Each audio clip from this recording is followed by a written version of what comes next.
Hi kids, how are you today? I hope you're doing great. Welcome to another day of learning opportunity. I'm your teacher, Luis Vincent Angangan Bumbase.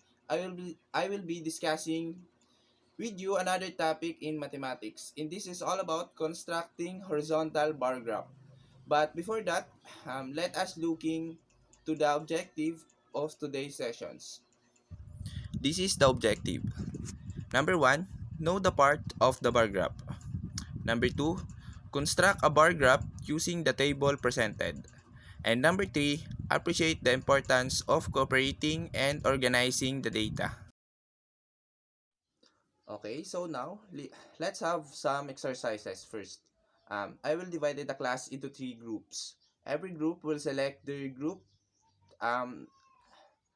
select their group leader.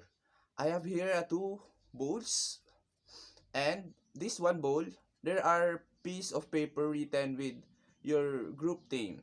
And in the another bowl, there are paper inside which written with your group sounds or actions. Okay? The leader come forward and pick paper involves the stars and heart diamond. When you say stars, they clap, and the heart will stamp, and the diamond will jump. Remember, if I call your group name, you should respond with your group sounds. Is that clear? Very good. I have here the scoreboard. That scoreboard represents your total scores for today activity.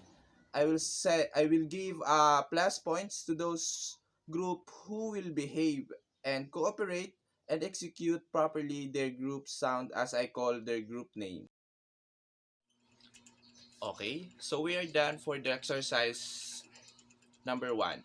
Let's recap first. What was the lesson yesterday? Who can still remember? Yes, Aryan? Okay, very good. So let's start the discussions. Have you ever constructed a bar graph? Do you have any idea on how to construct a bar graph only using the table presented? Today we are going to construct a bar graph. There are two types of bar graph. These are the horizontal bar graph and the vertical bar graph. With that, we will be going to focus on constructing the horizontal bar graph. I have here an examples and let us read.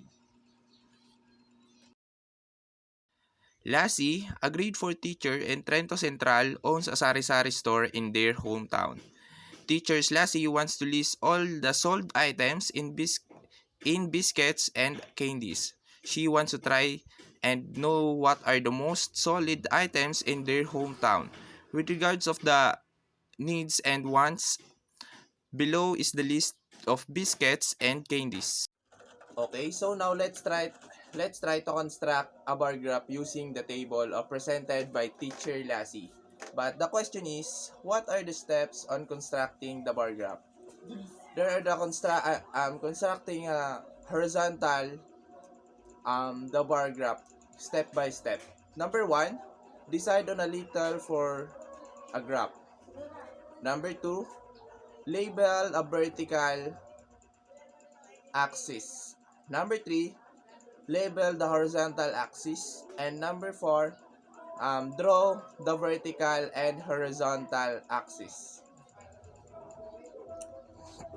Let's just follow the steps in order to us to construct the bar graph with the table presented. I will be the one to construct it before you class. So listen carefully for you to have correct answer in your group activity. Is that clear?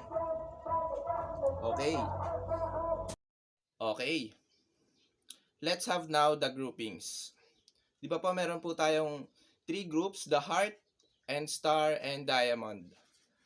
And regarding to your group activity today, we will be going to follow the rubrics for our group for your group performance. This is the rubrics. In each group, you are going to construct a bar graph using the data presented and just follow the steps in constructing the bar graph and choose one person's to report your works. I only provide one problem. I will only give 5 minutes to construct the bar graph. There are 10 points in overall score for the group activity. After you done, paste immediately your works on the board and execute your group sound for me to recognize in additional points. 5 points first to finish and execute the group sound. 4 points second to finish execute the group sound. And number 3, 3 points third to finish to and execute the group sound. Is that clear? Okay, here is a problem. Joshua, a grade 4 pupil, visited his tita and their fruits on his palengke. Out of this curiosity, um, Joshua get his pen and list all the fruits that sold in the morning. Below is the list of Joshua in this notebook. Time's up. Pause your activity now. Okay, let's check and grade all your output. And the group heart got a 15 points. The group star also the 14 points. But the group diamond have a little mistake and have a score of 14 points. And for that, let's have ourselves a nice clap. Everybody stand up. For the generalizations, how did you find the activity class?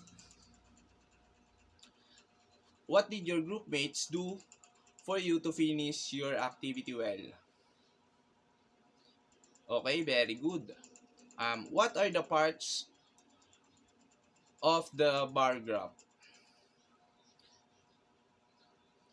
In constructing a bar graph, there are 7 steps that we have followed. What are those? What are those? Anyone? Okay, very good. And with that, I will give 5 points in each group since you all already know how to construct a bar graph. I have prepared an activity now.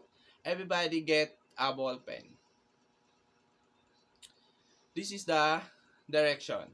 Construct a bar graph using the data in each table. And your assignments, analyze the table below, then construct a bar graph. This is the following steps. Do it in your notebook.